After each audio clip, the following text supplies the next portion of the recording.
Hola, ya volví. Disculpen, No se disculpen. preocupe, profe. Tranquilo, profesor. El internet hizo de las suyas. El internet hizo de las suyas. Ok. Eh, si esa fase conciliatoria no se llega a algún acuerdo al avenimiento de las partes durante la audiencia de reclamo, dentro de los 5 días siguientes, pues se declara concluida la audiencia de reclamo y se le otorgan a la empresa, o en este caso al empleador, 5 días para contestar por escrito el reclamo. Un procedimiento no solo mixto, porque conserva esas características de heterocomposición procesal y autocomposición procesal, sino que también es mixto porque tiene una audiencia, pero es eminentemente escrito. Me refiero a mixto en cuanto a la oralidad. Tiene una sola audiencia oral. Y si en esa audiencia oral no hay acuerdo, pues se pasa a la fase de contestación al reclamo y tiene usted 5 días. Y es lo que se conoce pues como la fase decisoria. Se presenta el escrito de contestación, allí es donde yo recomiendo, y también está reconocido dentro de la sentencia que les indiqué, que debe presentar todas las pruebas que usted indique.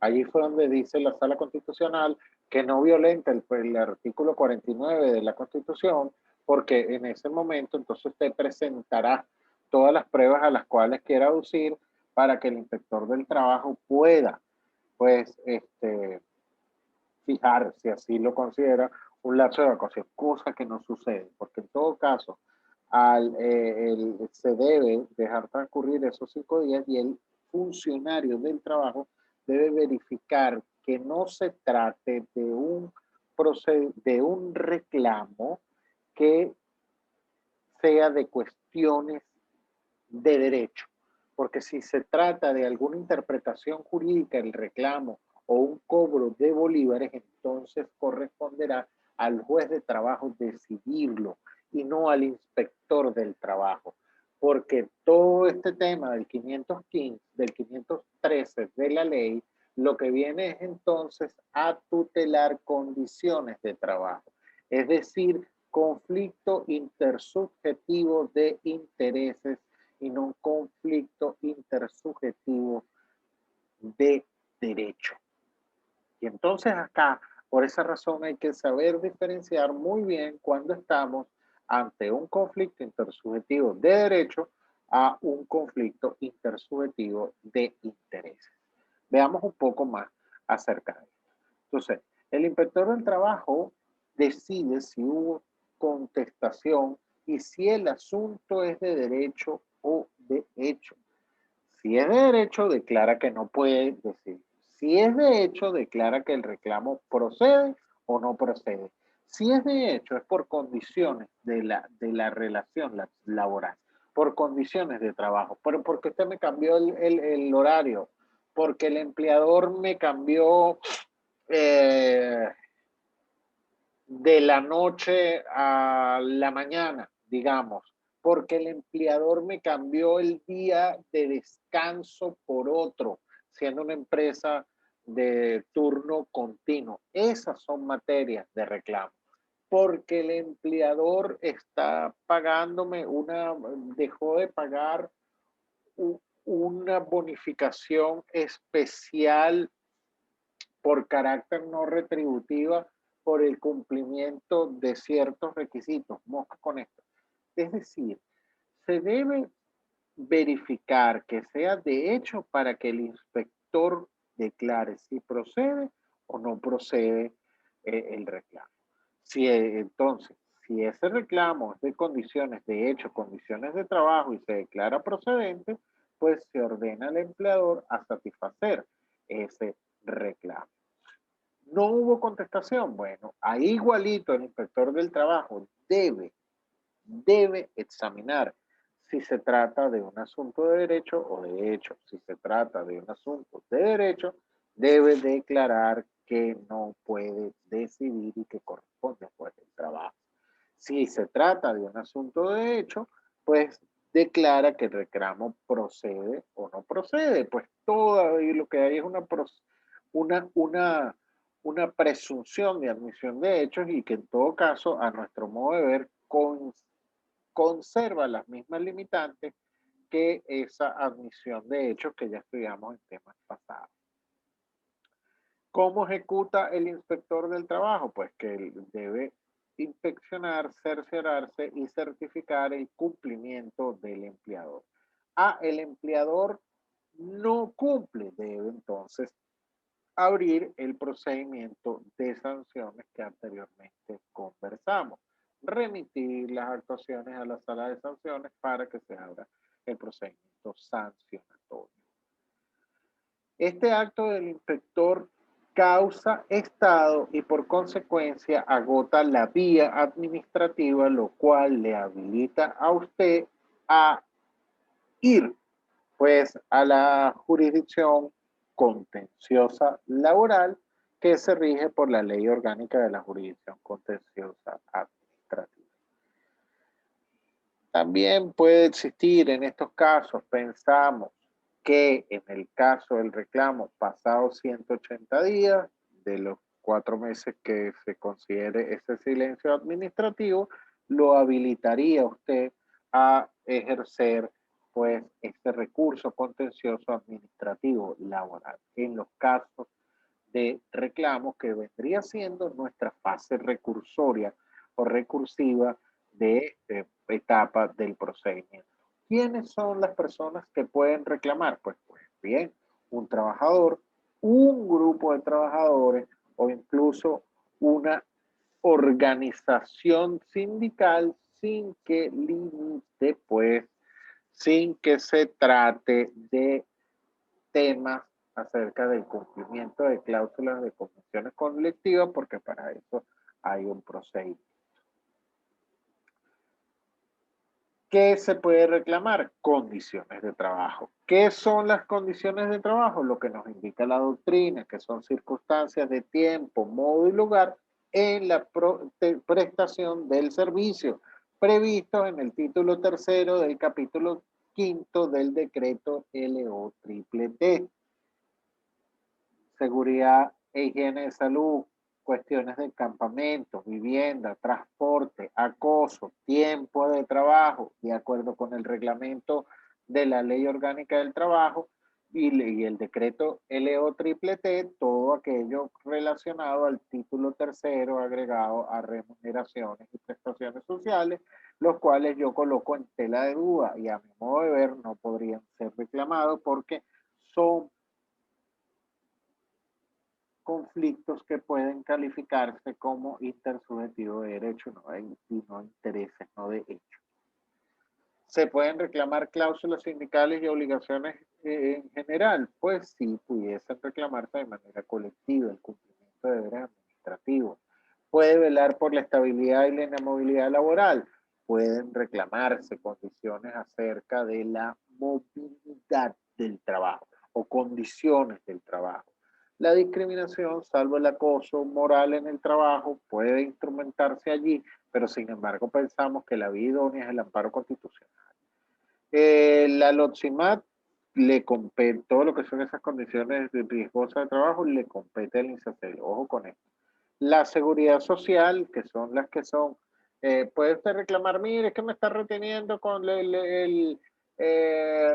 las retenciones o contribuciones al seguro social. El legitimado activo allí es el seguro social. Y entonces tiene que ser por allí. ¿Cuáles son las otras? Es decir, puede reclamarse los Banaví, puede reclamarse esas condiciones o contribuciones para fiscales. Ojo con eso. No creo que se puedan reclamar esas condiciones respecto al Banaví, porque el legitimado activo allí serían los organismos parafiscales. ¿Cuál puede existir? ¿Se puede aplicar la Ley Orgánica Procesal del Trabajo en la audiencia de reclamo? ¿Puede existir prolongaciones? ¿Pueden ser mayores a las de los 4 meses a lo que dispone la Ley Orgánica Procesal del Trabajo? Pues bien, eso es un interrogante. Pensamos que lo sumo, usted podrá estar allí varias sesiones, claro, cómo no, si son acordadas entre las partes, pero que entonces no se dice nada que pueden durar más de 4 meses. Esa fase decisoria aplica el silencio administrativo como antes apuntamos. Es decir, si no decide, se aplica la LOPA. Es decir, el artículo 60, de 4 a 6 meses, como dice, debemos esperar el reglamento que está en mora, que no ha complementado ese procedimiento de reclamo. Pruebas. Cuando presentamos la contestación a nuestro reclamo, pues, a nuestro modo de ver, hay que aplicar o presentar pruebas. Pues se debería aplicar lo previsto en el artículo 58 de la Ley Orgánica de Procedimientos Administrativos, en concordancia con el artículo 70 de la Ley Orgánica Procesal del Trabajo, y por consecuencia, ante esta ausencia, ese solo articulito allí, poder presentar todas las pruebas a las cuales se hace mención la Ley Orgánica Procesal del Trabajo. En esa fase decisorio tiene pues los aspectos formales que se puede ordenar a subsanar de acuerdo a la LOPA, en su artículo 50 se puede dictar un despacho saneador. Les dejo, comparto más interrogantes que respuestas en ese sentido, y si en esa fase decisoria, pues cómo está esa delgada línea en que estamos ante un procedimiento o ante un asunto, digamos que se reclama el cobro de unas cláusulas sindicales que se las pagaron a sus demás compañeros y al otro no. ¿Hasta dónde esa delgada línea entre los hechos y el derecho, y hasta dónde puede decidir el inspector del trabajo en un procedimiento de reclamo? Vamos a reducirlo al absurdo. ¿Puede el inspector del trabajo en el procedimiento de reclamo resolver acerca de la diferencia de un cobro de diferencia de prestaciones sociales acerca de la interpretación de el salario base para el cálculo?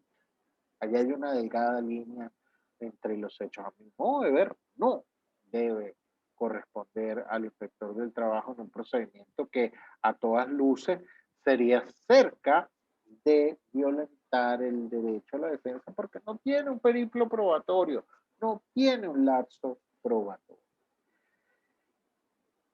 ¿Quién conoce el recurso contencioso administrativo? Son los juzgados superiores regionales de lo contencioso administrativo, son los juzgados nacionales de lo contencioso administrativo, son los jueces superiores del trabajo. Pensamos hoy en día que deben ser, de acuerdo con la sentencia 955 de la Sala Constitucional, que hablaremos de ella en el momento del recurso de nulidad, pensamos que son los jueces de juicio de primera instancia del trabajo los llamados a conocer de esta fase recursoria, que son las cuestiones problemáticas que yo les dejo allí para su reflexión, para que ustedes piensen acerca de este procedimiento tan corto previsto en el 513 de la ley, y quién debe velar por la certificación de cumplimiento como requisito de admisibilidad para esa fase recursoria.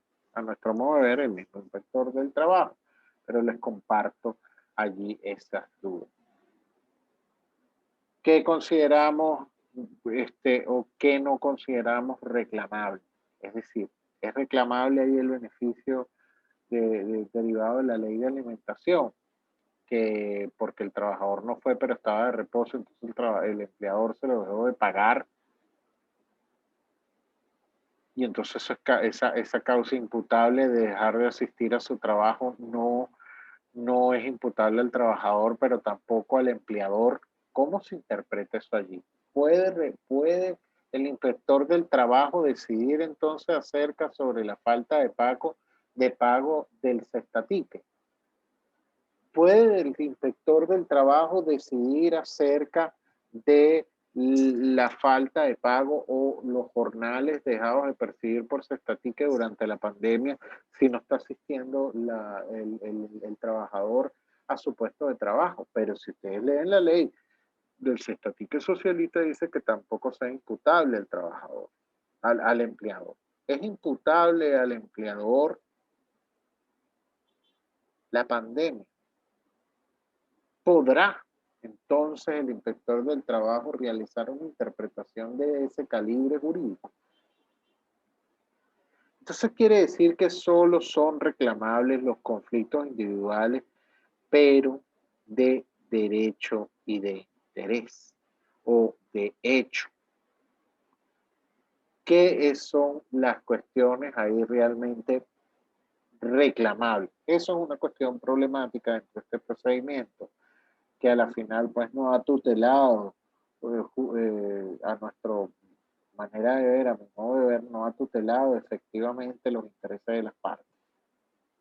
Pues, y una conclusión, si se quiere, provisional, en lo cual que este es un procedimiento administrativo de solución de conflictos individuales, de derecho e intereses, pero que en su fase decisoria solo puede resolver evidentes incumplimientos de las circunstancias de modo, tiempo y lugar de las condiciones de la prestación del servicio. Únicamente puede resolver sobre eso. Es lo que yo concluyo, por lo cual es menos lo que puede decidir a la cantidad de cosas que existen y que son problemáticas en las relaciones de trabajo, a las cuales no puede decidir este procedimiento. Jóvenes, les explico el trabajo porque tenemos tiempo, gracias a Dios, para explicárselo. El trabajo será, yo les voy a enviar unos hechos por módulo 7. La relación de unos hechos, de una relación laboral que tiene un conflicto madre. De ese conflicto madre vamos a tener la versión del trabajador y la versión del trabajador. A usted lo va a contratar el trabajador para que le redacte la solicitud de autorización, la solicitud de reenganche y restitución de derechos con su versión. Usted va a ser el abogado de ese trabajador, ya le colocaremos el nombre de ese señor o señora, y la empresa también lo va a contratar, digamos que no hay prevaricación allí, ¿no? También lo va a contratar para que con esos mismos hechos, pero con su versión, usted presente una solicitud de autorización de despido, cumpliendo las características o los extremos legales a que se refiere el artículo 422 en su numeral primero. Y por otro lado, cumpliendo con el escrito a que se refiere el artículo 425 en su numeral primero también. Entonces, aquí lo que vamos a evaluar es que ustedes cumplan con los extremos, pero que también, pues, sepan posicionarse en distintos roles jurídicos. Cada escrito tiene una ponderación, obviamente, de 2,5 puntos sobre 5. Ambos suman los 5 puntos. Lo voy a enviar desde hoy y podrán, pues, enviarlo en PDF, en Word, en imagen, pero que sea legible al módulo 7 hasta el jueves de la próxima semana. Es muy sencillo, también les voy a enviar por el WhatsApp como, si no, mejor por el WhatsApp, como también se los remitiré a nuestra delegada de curso para que lo suba en el Drive, pues algunos modelos de escrito para que ustedes puedan guiar. Durante esta semana, pregunten todo lo que quieran respecto al trabajo, a si lo están planteando bien, pueden enviarme el escrito y lo vamos haciendo como si trabajáramos en un escritorio, todo, ¿sabes? Y yo soy el abogado con un poquito más de experiencia y ustedes son el abogado que su cliente contrató para presentar ese escrito. Y así compartimos un poco de la realidad acerca de esto de este tipo de procedimientos y cómo lo van a admitir, cómo lo van a instrumentar. Escucho todas las dudas que tengan al respecto, tanto con la clase como por el trabajo que estamos asignando. Y yo creo que está claro, es muy fácil. O sea, vas a redactar un escrito de solicitud de autorización de despido, vas a redactar un escrito de solicitud de reenganche con los mismos hechos. Con los mismos hechos, y esto también es para que ustedes se acostumbren a cumplir varios roles jurídicos y argumentar con los mismos hechos, porque al final todo esto es una relatividad de argumentación. Si tienen dudas, los escucho. Si no, me despido. Profe, yo sí tengo una duda. Bueno. Ajá, adelante. Bueno, sí, que a mí me quedó la duda desde el principio de la clase, que me dejó como un pelín loco con el tema del procedimiento administrativo laboral, que las pocas medidas o los pocos controles realmente que existen en contra de ella. Entonces, como que mi primera pregunta es, bueno, y creo que es la única pregunta, porque el resto como que con eso se responde lo demás, es si la Ley Orgánica de Procedimientos Administrativos es una base legal aplicable para los procedimientos administrativos laborales, y si es cierto esa pregunta, o sea, si realmente aplica, ¿qué fundamentos jurídicos hay para la poca cantidad de controles hay? A mí particularmente lo del silencio administrativo me dejó un pelo loco de que no se aplica, porque si no, no sé qué controles efectivos hayan para que la inspectoría se tarde 2 años en tomar una decisión y que no haya ningún tipo de respuesta. Entonces, es eso, si aplica la Ley Orgánica de Procedimiento Administrativo como base para los procedimientos administrativos laborales, y si existe algún control que realmente sea efectivo respecto a esos procedimientos de despido o demás, es eso, que me deja un pelín loco eso. Sí, totalmente, Ricardo. Y por esa razón se dice el derecho inspectoral.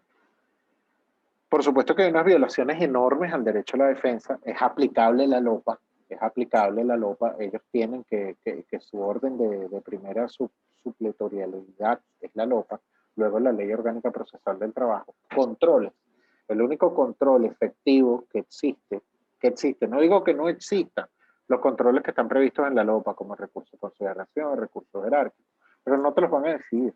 Esos son un organismo totalmente inoperativo que ahorita está tan, te lo reduzco tanto a lo absurdo que ya los trabajadores no van ni siquiera a trabajar. Antes había una sala con 25 trabajadores allí para que atendieran al público,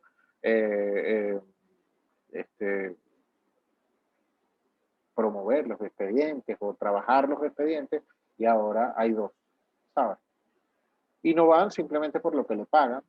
Y entonces, bueno, ante esa situación, ante la falta física y estructural de dar respuesta, simplemente pues terminan los derechos de los justiciables o de los administrados, en ese caso, totalmente violentados. Puedes ejercer un jerárquico, puedes ejercer un recurso de reconsideración ante el mismo inspector y no te lo van a decir nunca.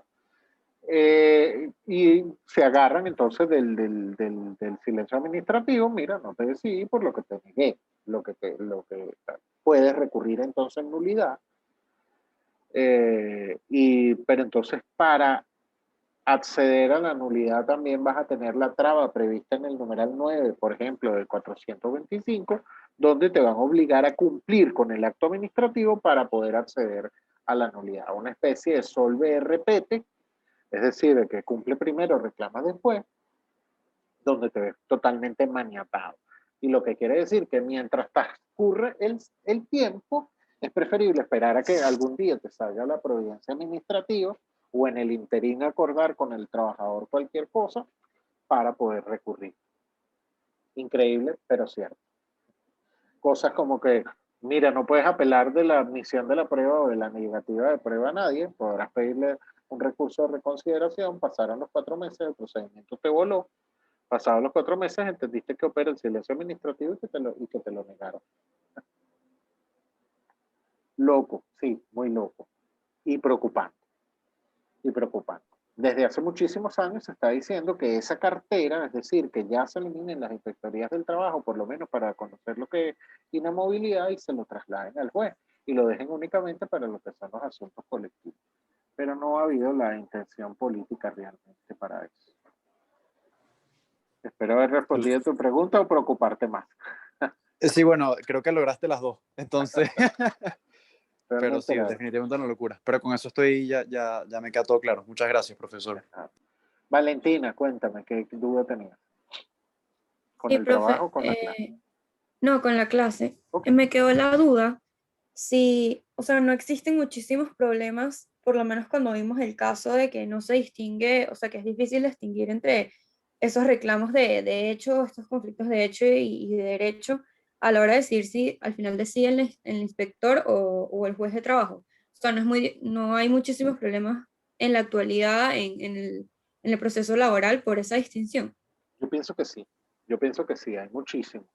Hay mucho, por eso lo coloco en la lámina, que es una delgada línea que hay allí, donde no hay nada claro. Para mí es muy claro si un trabajador reclama la diferencia de prestaciones sociales ante el inspector del trabajo por el 513, pero sin embargo ellos agarran y se la admiten y te notifican. Y lo peor de males es que si no acudes por mala suerte a la audiencia de reclamo, entonces declaran la admisión de hecho. Caramba, ¿cómo vas a reclamar la admisión de hecho si está tan claro como una casa que de repente el génesis o el núcleo duro que da razón a la diferencia de prestaciones sociales es sobre una interpretación jurídica respecto a un estipendio entregado durante el decurso de la relación laboral, si es o no es salario?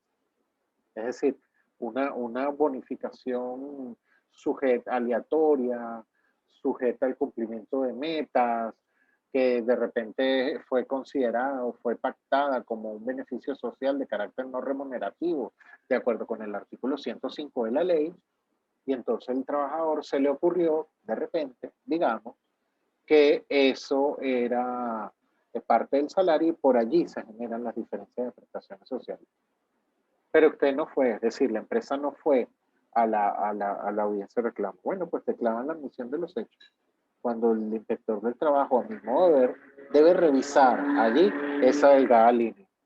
Si hay muchísimos casos que han optado los inspectores del trabajo, no lo decían nunca.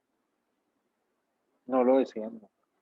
Entonces obligan al trabajador realmente a ir al juez del trabajo para reclamar eso. Y entonces allí usted se podrá defender. Claro, ¿qué trae esto en la práctica? Bueno, que usted sabe que no se lo van a decidir, pero entonces cuantos reclamos puedas agarrar por allí y cobrar algo de honorarios, pues sabe entonces que por eso te va a ir algo bien, porque lo va a ganar. ¿Lo va a ganar cómo? Lo va a ganar por desgaste, porque nunca lo van a decidir. Simplemente. Digamos, te coloco otro ejemplo, claro, clarito del Caribe. Bueno, va y reclama a una de estas personas que están ahorita motorizados, Yomi, Pago Pedidos Ya, todos estos motorizados de delivery durante la pandemia, que a muchos que son estos trabajos de plataformas digitales que están trayendo tanto que hablar, que si son relaciones de trabajo, no son relaciones de trabajo. Ponte que vaya una de estas personas a reclamar ante el inspector del trabajo a pedidos ya. Mire que no me pagaron mis prestaciones sociales porque me desconocen la relación laboral diciendo que yo soy un autónomo, soy un trabajador autónomo. ¿Puede el inspector del trabajo conocer eso? Sin duda que no, porque tiene que hacer la calificación jurídica de si es trabajador o no y realizar ese test de laboralidad que desde la sentencia de Mireya Horta Silva contra FENAPRO, pues la Sala de Casación Social dijo que hay que hacer un test de indicio, que es meramente jurídico y no lo puede realizar el inspector del trabajo. Fuera tan simple con un auto decir, mira, no lo puedo decidir, y ya está, vaya para donde el juez del trabajo. Pero no lo hacen por situaciones jurídicas y por situaciones políticas, disculpa, que no terminan de hacerlo, lamentablemente. Pero sí, hay muchísimos problemas en esa delgada línea de determinar si es de hecho o es de derecho. ¿Alguien más? Nos quedan 2 minutos. Profe, bueno, yo tenía una duda que iba a concatenar con la de Ricardo, pero ya me la aclaró. Y la segunda, profe, que le iba a hacer con respecto al examen, el segundo parcial, que si, al igual que el primero, no van a ir las lecturas. Sí, en este caso se dan las lecturas. En este caso sí Y van. sí, se Ok. van las lecturas y es bueno que lo lean todas las sentencias porque voy a simplificar un poco este parcial. Tal vez sea un problema jurídico para que ustedes me otorguen la solución. Y la solución probablemente esté contenida ahí en alguna lectura y en alguna jurisprudencia.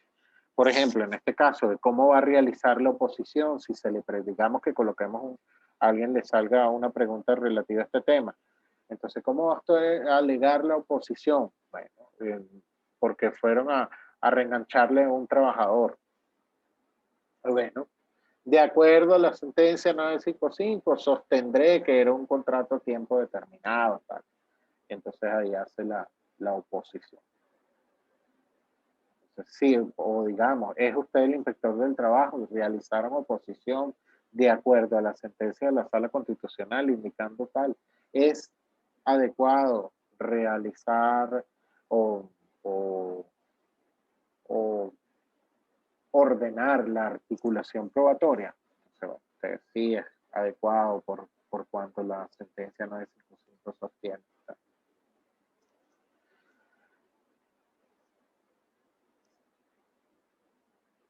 Nos quedan Ok, 30 profe, minutos. gracias. 30 segundos.